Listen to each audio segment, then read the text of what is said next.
வணக்கம் நண்பர்களே.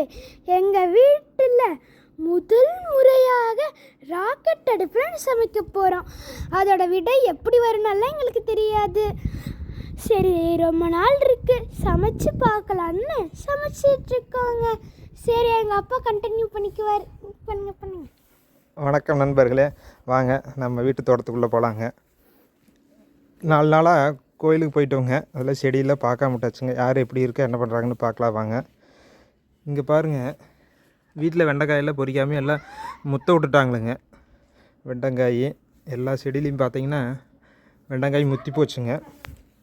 கத்திரிக்காயும் பாருங்கள், எல்லாம் நிறைய முத்துன கத்திரிக்காயை முத்தி போச்சுங்க.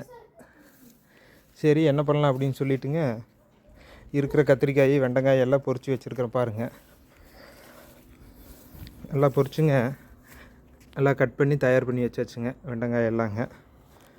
இங்கே நாம் கட்டியிருக்கிற ராக்கெட் அடுப்புலிங்க இன்றைக்கி சமையல் பண்ணலாம் அப்படின்னு சொல்லிவிட்டு அதை தயார் பண்ணிக்கிட்டு இருக்கிறவங்க. இன்றைக்கி ஞாயிற்றுக்கிழமை, சரி ஏதோ கோயிலுக்கு போயிட்டு வந்து ஏதோ கறிக்கஞ்சிக்கு சமைக்கலாம் அப்படின்னு சொன்னால் இன்னெல்லாம் பிரசாதம் யாருக்கு கொடுக்கல.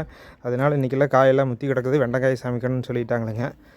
அதனால் இன்றைக்கி சும்மா தான் இருக்கிறேன் அப்படின்னு சொல்லிட்டுங்க நம்ம ராக்கெட் அடுப்பை தயார் பண்ணிங்க இன்றைக்கி அதில் சமையல் பண்ணலாம் அப்படின்னு சொல்லிட்டுங்க இதை பாருங்கள் எல்லாம் எடுத்து கொண்டு வந்து வச்சாச்சுங்க.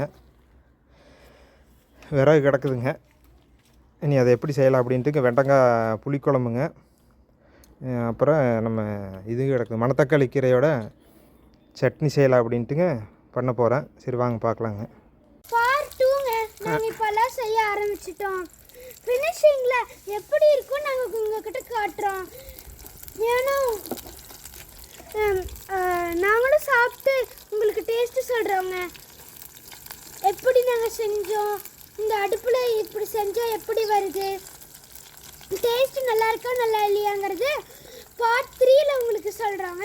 இப்போ நீங்கள் இந்த பாட்டு பாருங்கள். குடும்ப சமையல் தயாராகிக்கிட்டு இருக்குதுங்க. கத்திரிக்காயெல்லாம் நிறையா இருந்ததுங்க, பொரிச்சுங்க பக்கத்து வீட்டு அக்காளுக்கு கொடுத்தோமுங்க. அவங்க பாருங்கள் பனங்கிழங்கு கொடுத்துட்டு போயிருக்காங்க. 4 பனங்கிழங்கு சாப்பிட்டாங்க. இன்றைக்கி காலை சிற்றுண்டு இதுதானுங்க.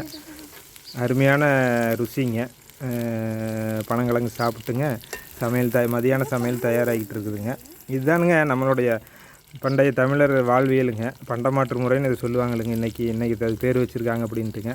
நம்மகிட்ட இருக்கிறது பக்கத்தில் கொடுத்துட்டுங்க பக்கத்தில் இருக்கிறத வாங்கி நம்மளுடைய வாழ்க்கை முறையே சிறப்பாக பண்ணிக்கிட்டு இருந்தோங்க. இன்றைக்கி தான் அதெல்லாம் மறந்துட்டுங்க எதாக இருந்தாலும் கடையில் போய் வாங்குறதுங்க. சரி பார்க்கலாம் வாங்க, வெண்டைக்காய் புளிக்குழம்பு எப்படி தயாராகுதுன்ட்டுங்க. நாங்கள் பார்ட் 3லேயே முடிச்சிடலான்னு நினச்சோம். அதுக்குள்ளே இது வர வணக்கிறது மெயின் பார்ட்டாக போயிடுச்சுங்களா. அதனால தாங்க இதை ஒரு 3rd பார்ட்டாக போட்டோங்க. 4 இல்லைன்னா 5ல் ஃபினிஷிங் டச் உங்களுக்கு போட்டுருவோம். அதில் நீங்கள் சந்தோஷமாக பார்க்கலாம். அதில் தான் ராக்கெட் அடுப்பில் சமைச்சா எப்படி வரும்னு தெரியுங்க. சரிங்க, எங்கள் அப்பா கண்டினியூ பண்ணிக்குவார் எப்பவும் போல். நீங்கள் கேட்டுக்கோங்க. பாருங்கள், வெண்டைக்காய் புளிக்குழம்பு ரெடி ஆயிடுச்சுங்க. பாருங்கள், எங்கள் வீட்டில் இன்றைக்கி கறி கஞ்சி வேணான்னு சொல்லிட்டுங்க இப்போ இந்த வெண்டைக்காய் வாசத்தை பார்த்தா கறி சாப்பிடணும் போலயே இருக்குது அம்மாங்க. இதுக்கெல்லாம் என்ன பண்ணுறது. ஹாய்ங்க, மதியானமே முடிச்சிடலான்னு நினச்சோம். அதுக்குள்ளே அவங்க வந்துட்டு நாங்கள் வீடியோ எடுக்க மறந்துட்டோம். அதனால் இப்போ நாங்கள் உங்களுக்கு காட்டியிருக்கோம். இது நல்லா இருந்துச்சு அப்படின்னு அவங்கள சொன்னாங்க ரிப்ளே. சரி, ராக்கெட் அடுப்பில் செஞ்சால் இப்படி தாங்க இருக்கும். பார்ட் 4 முடிஞ்சுதுங்க. தேங்க்யூ பார்த்ததுக்கு.